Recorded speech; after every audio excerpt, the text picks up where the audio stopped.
وعباد الرحمن الذين يمشون على الأرض هونا وإذا خاطبهم الجاهلون قالوا سلاما والذين يبيتون لربهم سجدا وقياما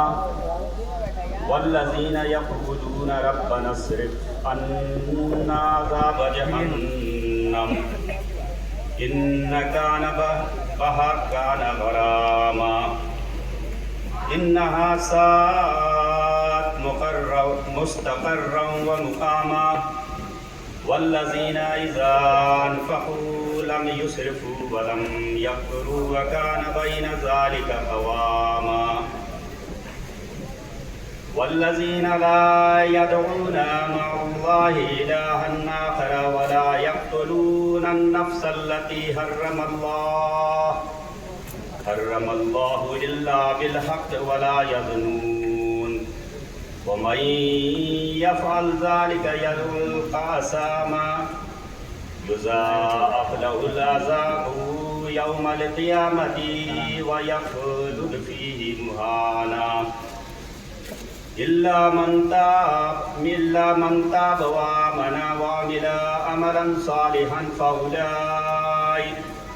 فأولئك يبدل الله سيئاتهم حسنات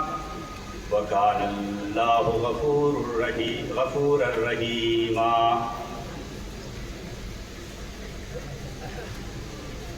رحمان کے اصلی بندے وہ ہیں جو زمین پر نرم چال چلتے ہیں اور جاہل ان کے منہ آئے تو کہہ دیتے ہیں کہ تم کو سلام، جو اپنے رب کے حضور سجدے اور قیام میں راتیں گزارتے ہیں، جو دعائیں کرتے ہیں کہ اے ہمارے رب جہنم کے عذاب سے ہم کو بچا لے، اس کا عذاب تو جان کا لاگو ہے، وہ تو بڑا ہی برا مستقر اور مقام ہے. جو خرچ کرتے ہیں تو نہ فضول خرچی کرتے ہیں نہ مفت، بلکہ ان کا خرچ دونوں انتہاؤں کے درمیان عدل پر قائم رہتا ہے. جو اللہ کے سوا کسی اور معبود کو نہیں پکارتے، اللہ کی حرام کی ہوئی کسی جان کو ناحق ہلاک نہیں کرتے اور نہ زنا کے مرتکب ہوتے. یہ کام جو کوئی کرے وہ اپنے گناہ کا بدلہ پائے گا. قیامت کے روز اس کو مقرر عذاب دیا جائے گا اور اسی میں وہ ہمیشہ ذلت کے ساتھ پڑا رہے گا، الا یہ کہ کوئی ان گناہوں کے بعد توبہ کر چکا ہو اور ایمان لا کر عمل صالح کرنے لگا ہو. ایسے لوگوں کی برائیوں کو اللہ بھلائیوں سے بدل دے گا اور وہ بڑا غفور الرحیم. صدق اللہ العظیم. پیارے بچوں، ابھی آپ کے سامنے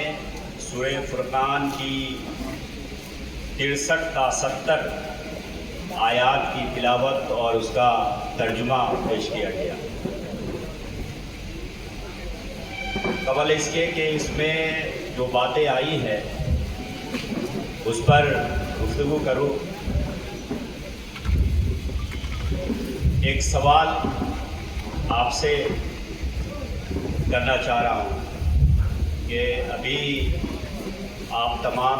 رفقا کل سے عیسائیوں کے اس کیڈر کنونشن میں شریک ہیں اور گفتگو کئی اینگل سے آ رہی ہے. عیسائیوں کا جو میشن اسٹیٹمنٹ ہے کو ایک بڑے لیول پہ اپنے آپ کو تیار کرنا.